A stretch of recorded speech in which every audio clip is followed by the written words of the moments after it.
여러분 안녕하십니까?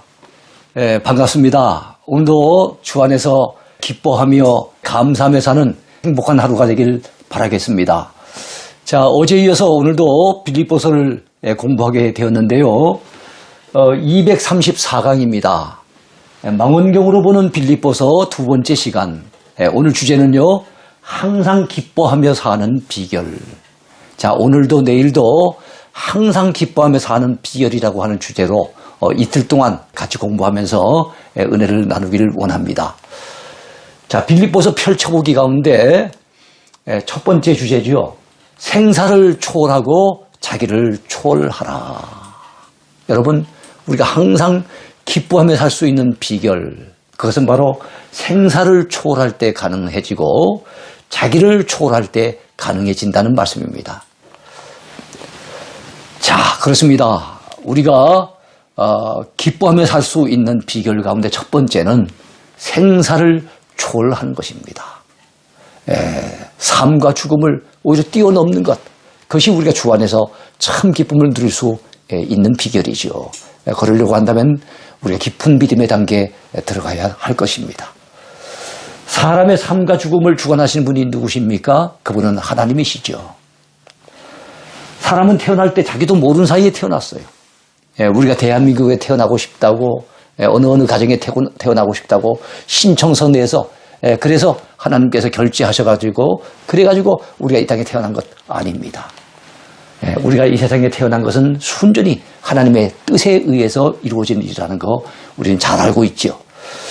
자, 우리가 이 세상을 살아갈 때 우리에게 필요한 것들을 공급해 주시는 분이 누구십니까? 그것은 바로 천지를 만드시고 다스리고 계시는 창조주 하나님. 그 하나님이 우리에게 필요한 것들을 공급해 주세요.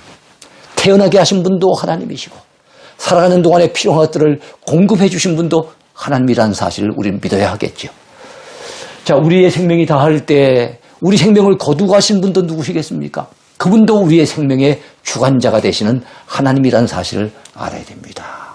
그래요. 태어난 것도 하나님의 뜻에 의해서, 그리고 우리를 불러가시는 것도 하나님의 때에 하나님께서 불러가신다는 것을 우리는 알아야 하겠지요. 자, 우리의 삶과 죽음은 그분의 손안에 달려있다는 얘기입니다. 그러므로 우리는 단 한 번뿐인 인생을 하나님을 의식하면서, 그 하나님이 어떤 분이라고요? 나를 이 땅에 태어나게 하신 분이고, 나를 이 땅에 사는 동안에 필요한 것들을 공급해 주시는 분이고, 그리고 때가 되어지면 나의 생명을 거두어 하시는 분 아니겠습니까? 그 하나님을 의식하면서 하나님 앞에서, 라틴어로 코람데오라 그러죠. 장로교회 창시자인 이 칼빈의 좌우명이 아니겠습니까? 항상 그는 하나님 앞에서 살기를 원했거든요. 우리가 하나님을 의식하고 그 하나님 앞에서 진지하게 우리의 삶을 살아가야 할 줄로 믿습니다. 여러분, 그러려고 한다면 우리는 후회 없이 살아야 합니다. 최선을 다하여 의미 있는 삶을 살아가야 돼요. 그래서 우리의 삶의 의미를 살아가는 동안에 남길 수 있는 그런 저와 여러분의 삶이 되어야 될 줄로 믿습니다. 자, 무엇보다도 하나님 앞에 부끄러움 없는 인생을 살아야 되겠죠. 언제가 그 하나님 앞에 우리가 서야 되지 않겠습니까? 그 하나님 앞에 섰을 때 부끄러움 없이 두려움 없이 설 수 있다는 것은 얼마나 큰 복일까요? 하나님께서는 모든 인생에게 주신 기회를 여러분 죽음을 통해서 그치게 하세요. 살아있을 동안에는 우리가 삶의 기회가 있었어요. 주를 위해 살 수 있는 기회도 있었고, 믿음으로 살 수 있는 기회도 있었고, 선을 행할 수 있는 기회도 있었고, 주변 사람들에게 복음을 전할 수 있는 기회도 있었고, 참으로 하나님 앞에 상받을 거리를 만들 수 있는 기회도 있었고, 많은 기회가 있었지만 죽음이라고 하는 것은 이제는 그 기회가 이제 그치게 된 겁니다. 더 이상의 기회가 없다는 얘기지요. 이 땅에서의 삶은 이제는 더 이상 기회가 사라지게 된 것을 의미합니다. 자, 그동안의 삶에 대한 이제 심판을 우리 각자가 받아야 되겠는데요. 우리 하나님께서는 죽음 이후에 심판을 행하십니다. 성경은 말씀합니다. 한 번 죽는 것은 사람에게 정해진 것이요 그 후에는 심판이 있으리라. 히브리서 9장 27절에 나와 있는 아주 유명한 말씀 아니겠습니까? 누구든지 한 번 죽게 되어 있어요. 그건 하나님이 정해놓으신 것입니다. 그런데 죽음으로 끝나는 게 아니라 죽음 이후에 심판이 있다는 사실을 성경은 분명히 말씀하고 있습니다. 기독교인에게는 분명한 죽음의 의미가 있죠. 기독신자들은 죽음을 갖다가 너무 허무하게만 생각한다든지 무의미한 것으로 받아들이지 않습니다. 성경의 가르침을 통해서 죽음도 굉장히 중요한 의미가 있다는 것을 우리는 알아야 됩니다. 첫째로 죽음은 잠자는 것입니다. 성경은 기독신자의 죽음을 자는 것으로 그렇게 묘사하고 있어요. 자는 자는 결국 깰 때가 있는 것 아니겠습니까? 그처럼 우리 기독신자들은 비록 이 땅에서 죽어 잠들지라도 결국에는 천국에서 깬다는 사실을 우리는 자는다는 그런 표현 속에서 발견할 수가 있는 거예요. 그래서 잔다는 것은 죽음이 자는 것이라고 하는 것은 굉장히 소망이 있는 그런 표현이라고 볼 수가 있겠습니다. 자, 둘째로 죽음은 이사가는 겁니다. 이사가는 거예요. 어디로 이사가는 겁니까? 대구 살다가 서울로 이사가고 이게 아니죠. 이 땅에서 저 천국으로 이사가는 겁니다. 달리 말하면 이제 나라가 바뀌는 것이니까 이민을 가는 것이라고 그렇게 볼 수도 있을 거예요. 그것이 바로 기독신자에게 있어서 죽음이에요. 우리 이 땅을 사는 동안에 이사도 참 많이 다니죠. 저도 그동안에 이사 다닌 거 생각하면은 뭐 셀 수 없습니다. 그렇게 많이 이사를 다녔지만 이제 마지막 이사 가는 것, 천국으로 마지막 이사 가는 것, 그게 바로 죽음입니다. 셋째로 죽음은 본래 고향으로 돌아가는 겁니다. 본향으로 돌아가는 겁니다. 명절에 귀향하듯이 우리가 우리들의 영원한 본향으로 금의 환향해서 들어가는 것, 이게 우리 기독신자들에게는 죽음이에요. 우리가 옛날에 고향 땅 돌아가면 우리 부모님이 기쁨으로 맞아주지 않습니까? 가족을 만나고 친구들을 만날 수 있는 그런 기쁨이 있지 않았습니까? 마찬가지로 우리 천국에 들어가면 우리 하나님 아버지께서 우리를 맞아주시고 우리 주님이 우리를 맞아주시고 먼저 간 성도들이 우리를 맞아주게 될 것입니다. 그것이 바로 기독신자의 죽음입니다. 자, 우리 아버지 하나님께서 우리를 맞아주시려고 우리 천국에서 기다리고 계신다는 사실, 우리는 놓쳐버리면 안 되겠지요. 넷째로 죽음은 영원한 집으로, 여러분 어떻게 하는 것입니까? 영원한 집으로 입주하는 것이라, 이렇게 보시면 되겠어요. 우리 새 아파트에 입주하듯이 우리가 살게 될 영원한 집으로 입주하는 것, 그것이 바로 죽음이에요. 이 땅의 육신의 장막을 벗어 던지시오. 그리고 하나님께서 믿는 자들을 위해 예비하신 영원한 하늘집으로 우리가 들어가게 되는 것, 이게 바로 죽음 아니겠습니까? 이러한 죽음의 의미를 바로 깨달은 성도들은 사는 것이 남다릅니다. 일반인들, 이 땅에 살다가 죽으면 인생 끝이라고 생각하는 사람들의 삶과 죽음 이후에 천국이 있고 우리를 위해 예비한 그 영원한 집이 있다는 사실을 알고 그것을 사모하며 내다보고 사는 사람의 삶은, 이거는 뭐 기본적으로 다를 수밖에 없는 겁니다. 자, 이렇게 성경이 가르치는 인생의 삶에 대해서 또 죽음의 문제에 대해서 바로 알고 바로 믿고 따르는 사람은 세상을 마구잡이로 막 살지 않습니다. 내 기분에 따라 되는 대로 살지 않습니다. 내 감정대로, 내 고집대로 살지 않습니다. 썩어질 헛된 것에만 집착하며 살지도 않습니다. 사람의 눈만을 의식하며 그렇게 살지도 않습니다. 또 물질에 대한 탐욕에 사로잡혀 그렇게 살지도 않겠지요. 항상 하나님을 의식하고 그분 앞에서 진실되게 살아가려고 애쓰게 될 것입니다. 누가 뭐라 그래도 믿음을 가지고 살아가겠지요. 하나님 말씀을 의지하며 살아가겠지요. 이것이 바로 정말로 성경이 가르치는 생과 사에 대해서 제대로 이해한 사람의 삶이 아니겠습니까? 우리가 어머니 뱃속에 10달을 지낼 때, 여러분, 우리는 배꼽을 통해서 영양분을 공급받았어요. 어머니 뱃속에 살 때만 해도 이런 세상이 있는 줄 몰랐어요. 근데 여러분, 어머니 뱃속에서 나와봤더니 이런 세상이 있는 겁니다. 이 세상 살아갈 동안에는요, 우리가 길게 사는 한 100여 년을 산다고 봤을 때 우리는 입을 통해서 먹을 것을 공급받으며 삽니다. 여러분, 어머니 뱃속에 있을 때 이 세상이 전혀 보이지 않았죠. 있는 줄도 몰랐죠. 그런데 태어나 보니 이런 세상에 있는 것처럼 이 땅에 사는 동안에는 저 천국이 보이지 않습니다. 천국을 볼 수 있는 방법이 없어요.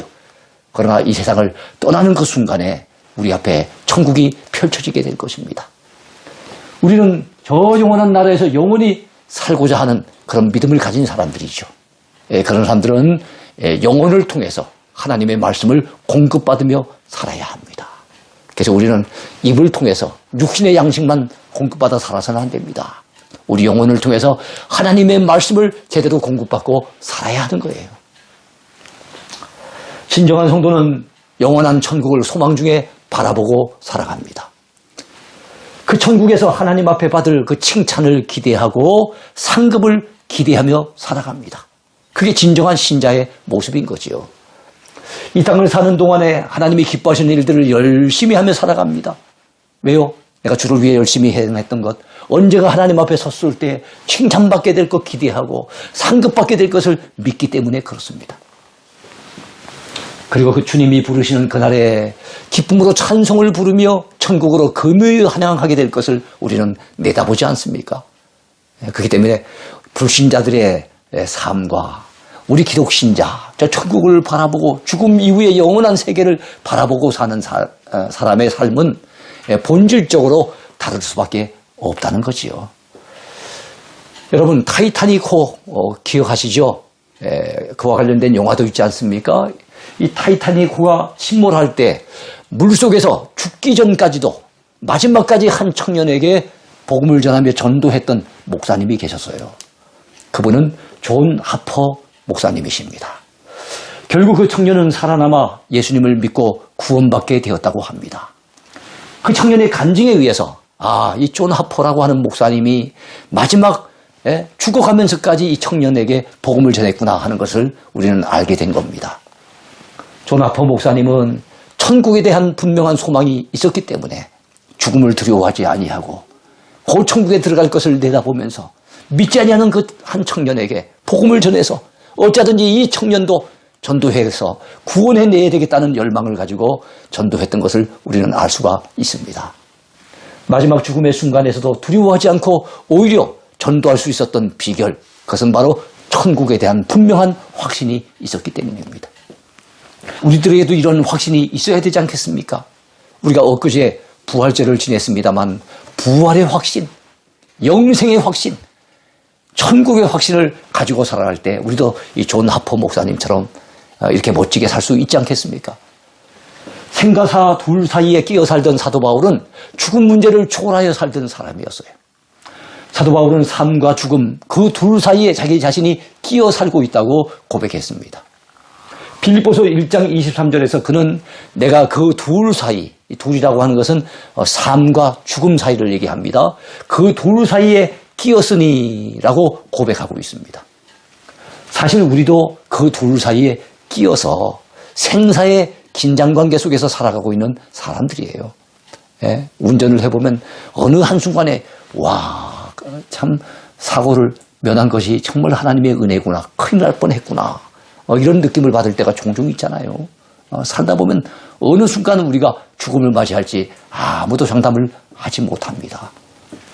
내가 지금 살았다고 하지만 어느 순간 죽음을 맞이할지 5분 앞을 내다보지 못하는 것이 바로 우리네 인생이 아니겠습니까? 그래서 성경은 말씀하죠. 너는 내일 일을 자랑하지 말라. 하루 동안에 무슨 일이 일어날는지 내가 알 수 없음이니라. 잠언 27장 1절에서 그렇게 분명하게 말씀하고 있는 겁니다. 자, 그런데 사도 바울은 이 죽음 문제를 초월하여 살았던 사람이었어요. 언제 죽어도 상관이 없다라고 하는 그런 마음을 가지고 살았던 사람입니다. 참 부럽죠. 멋진 인생이 아니겠습니까? 살든지 죽든지 그 문제에 너무 집착하지 않았다는 거예요. 우리는 생에 대한 미련이 굉장히 많잖아요. 그런데 사도 바울은 사는 것과 죽는 것을 아예 초월해서 살았다는 말씀입니다. 그는 살아도 주를 위해 살 수 있으니 감사했고 죽으면 천국 가기 때문에 더더욱 감사하다는 생각을 가지고 생사를 초월해서 그렇게 믿음으로 살았던 인물이었습니다. 그는 살아도 주를 위하여 살고 죽어도 주를 위하여 죽기를 원했던 믿음의 사람이었지요.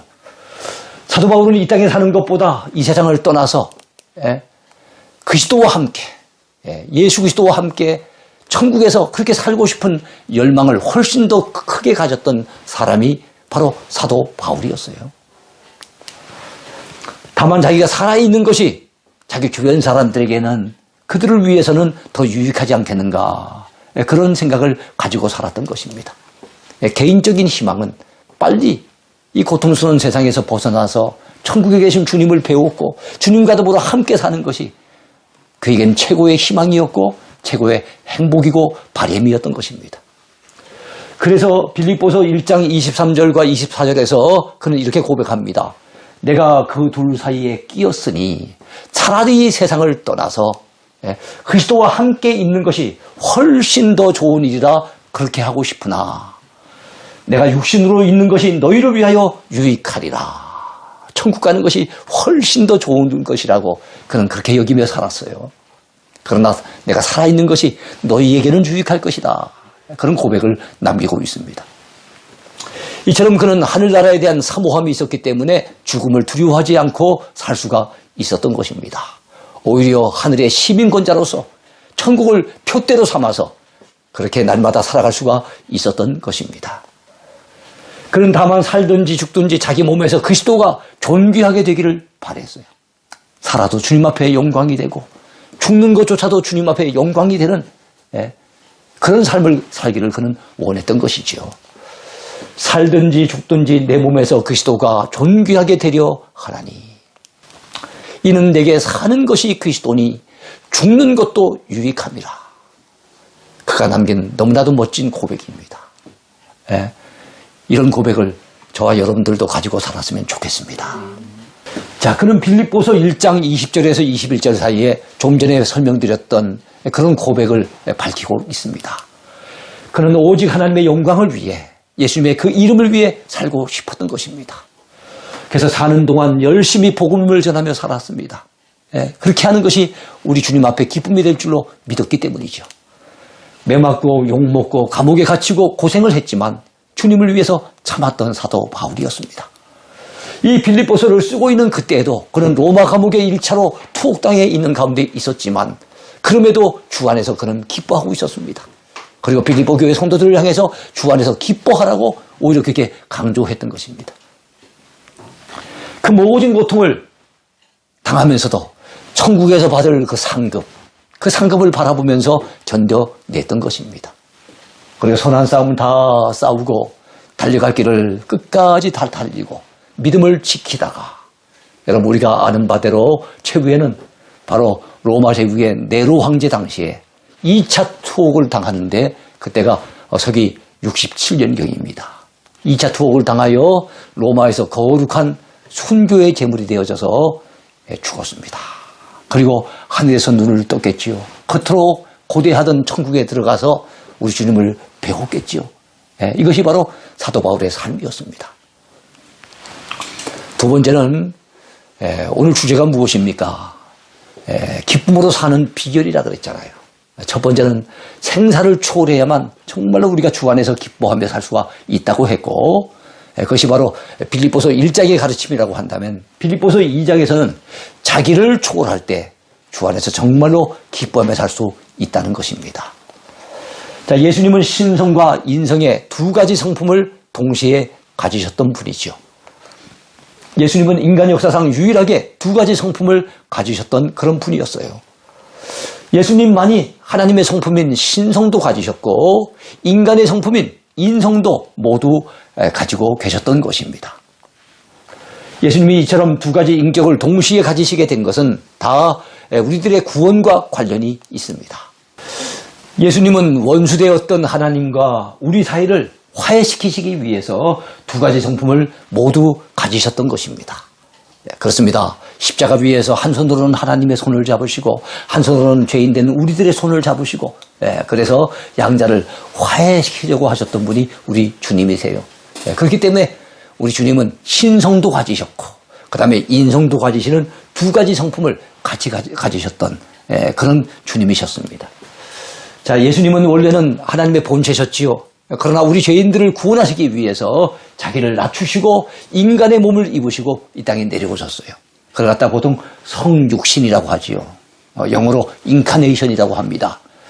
도성인신, 바로 말씀이 사람의 몸을 입으셨다라고 하는 그런 의미를 가지신 분이 바로 예수님이시죠. 자, 그 예수님께서 우리들이 사는 이 땅에 내려오신 것입니다. 인간의 몸을 입고 내려오신 거예요. 자, 장로교회 정통개혁주의 신학에서는요, 이것을 하강기독론이라고 얘기를 합니다. 하나님의 아들이신 그분이, 말씀이셨던 그분이 하늘보좌를 버려두시고 이 땅에 내려오신 하강, 이 땅에 내려오신 거예요. 인간의 육신을 입고 내려오신 겁니다. 황송하게도 하나님께서 위에서 아래로 인간을 찾아 내려오신 것이지요. 여러분, 인간 예수님이 그리스도가 되었다고 주장하는 상승기독론, 아래서부터 위로 올라간다는 이 상승기독론은 성경이 말씀하는 기독교가 아닙니다. 인간 예수님이 그리스도가 되신 게 아니에요. 바로 하나님이신 그분이 인간의 몸을 입고 이 땅에 내려오신 것, 이것이 성경이 가르치는 바로 주님의 모습이었습니다. 자, 예수님은 인간의 몸을 입고 오셨기 때문에 우리와 같은 성정을 가지시고 고난을 당하셨습니다. 예수님께서는 실제로 인간의 삶을 33년 동안 사시면서 온갖 시험과 환난을 다 겪으셨습니다. 우리 인간들의 참 여러 가지 고난, 연약함, 이런 데 대해서도 누구보다도 잘 이해하신 분이 바로 우리 주님이세요. 그래서 우리를 긍휼히 여겨주시죠. 히브리서 기자는 그가 시험을 받아 고난을 당하셨은즉 시험 받는 자들을 능히 도우실 수 있느니라, 이렇게 말씀하고 있습니다. 이처럼 우리 예수님께서는 하나님과 우리 사이에 중보자가 되시기 위해서 신성과 인성을 동시에 가지셨던 것입니다. 자, 그런 분은 인류 역사에 예수님 한 분밖에는 없었어요. 예수님 외에 다른 분은 전혀 없었습니다. 시인 바이런의 고백처럼 만약 사람이 하나님일 수 있거나 하나님이 사람일 수 있다면 예수 그리스도야말로 그 양자라고 했던 그의 고백처럼 정말 주님은 그런 분이셨어요. 자, 우리 위에 낮아지셔서 인간의 몸을 입으신 예수님은 종처럼 섬김을 몸소 실천하시며 살다 가셨습니다. 예수님은 인간의 몸을 입으시고 종의 형체를 가지시고 이 땅에 찾아오셨습니다. 자기가 창조하신 자기 땅에 오셨지만 그러나 어느 누구도 제대로 환영한 사람이 없었습니다. 오히려 배척을 했죠. 그래서 예수님은 말구유에 참 그 비천한 모습으로 탄생하셔야 했습니다. 예수님은 33년의 짧은 일생을 사시는 동안에도 30년 동안은 힘든 목수일을 감당하셨죠. 그리고 3년 공생의 기간 중에도 주님의 표현을 빌린다면 머리 둘 곳이 없이 지내시면서 인간 구원을 위한 힘든 사역을 묵묵히 감당해 내셨습니다. 철저히 거부당하시고 사람들에게 거부를 당하신 거예요. 무시당하시고 외면당하셨던 분, 그분이 우리 주님이셨어요. 예수님은 병들고 약한 자들을 돌아보시고 죄인들의 친구가 되어 주셨습니다. 사탄의 권세에 짓눌려 사는 이들에게서 귀신을 쫓아내 주셨습니다. 이른 새벽부터 밤이 늦도록까지 일하셨고 어떤 때는 미처 음식 잡수실 겨를도 없이 일하셨다고 마가복음 6장에 보면 그렇게 말씀하고 있어요. 음식 잡수실 겨를이 없이 그렇게 바쁘게 일을 하신 거예요. 예수님의 주된 사역은 가르치시고 전파하시고 고치시는 그런 사역이었죠. 교육사역, 전도사역, 치유사역이 예수님의 3대 사역이었습니다. 예수님은 죄인된 인간을 구원하시기 위해서 몸소 섬김을 실천에 옮기셨던 분입니다. 심지어는 제자들의 발을 씻어주시면서 섬김의 본을 보여주기도 하셨습니다. 예수님께서는 친히 인자가 온 것은 섬김을 받으려 함이 아니라 도리어 섬기려 하고 인자의 목숨을 많은 사람의 대속물로 주려 함이라고 분명히 말씀하셨습니다.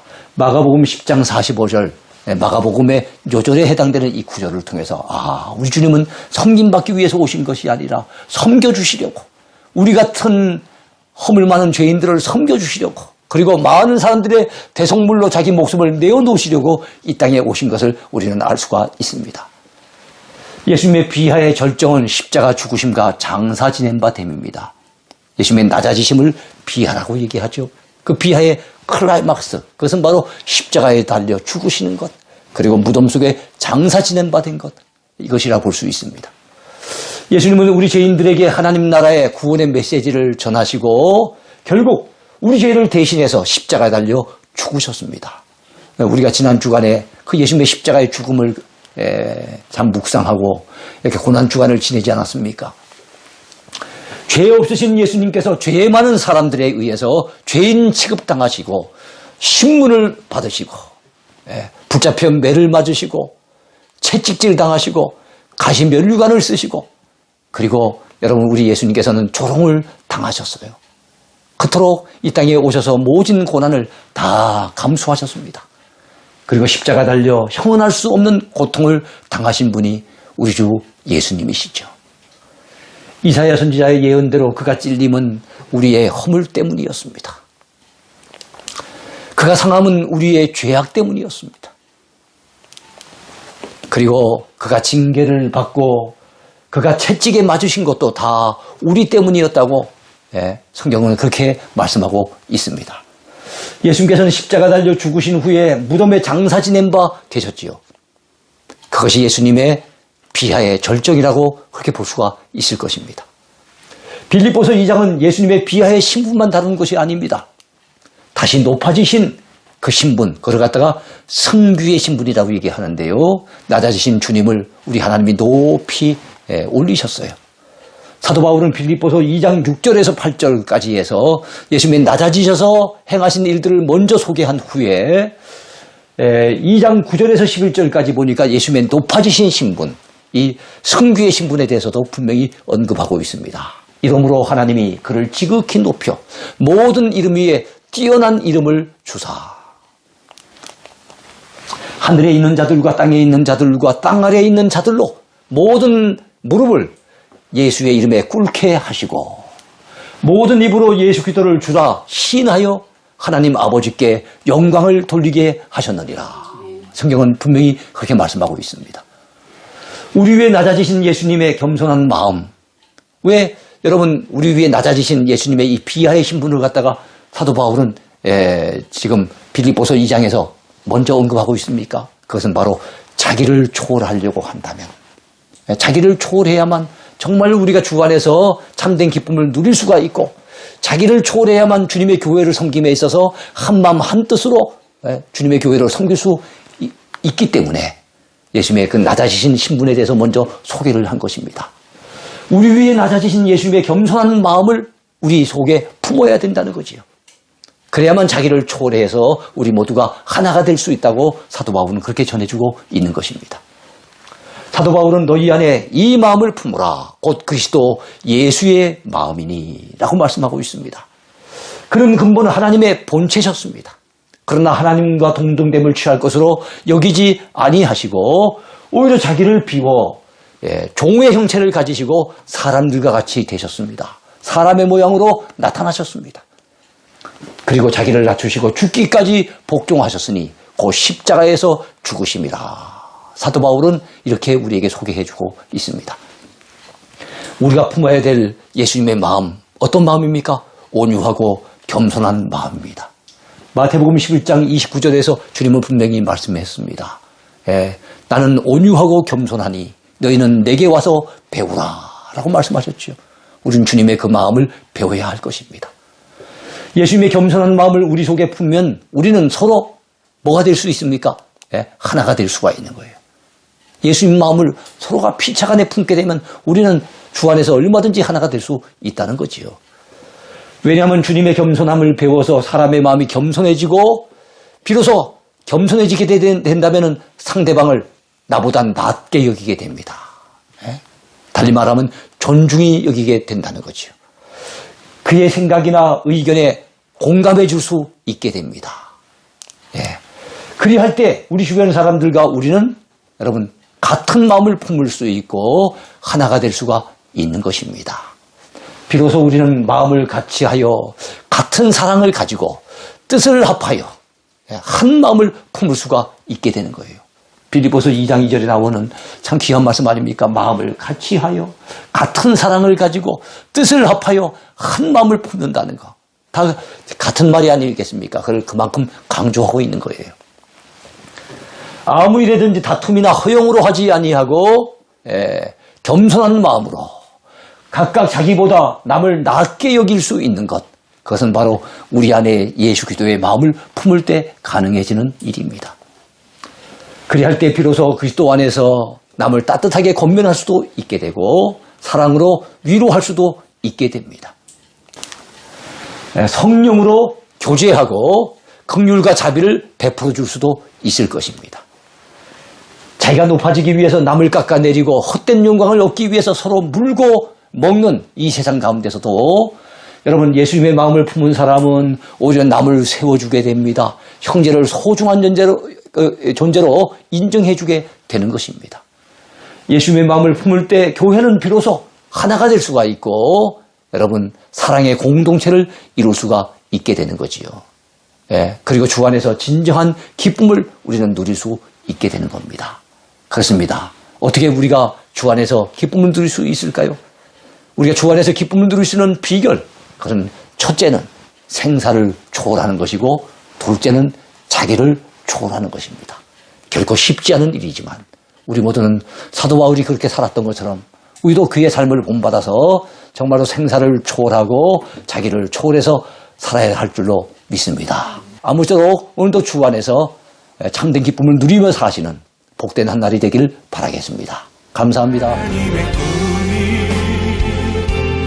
나의 비전이 되고 예수님의 성품이 나의 인격이 되고 성령님의 권능이 나의 능력이 되길 원하고 바라고 기도합니다. 원하고 바라고 기도합니다.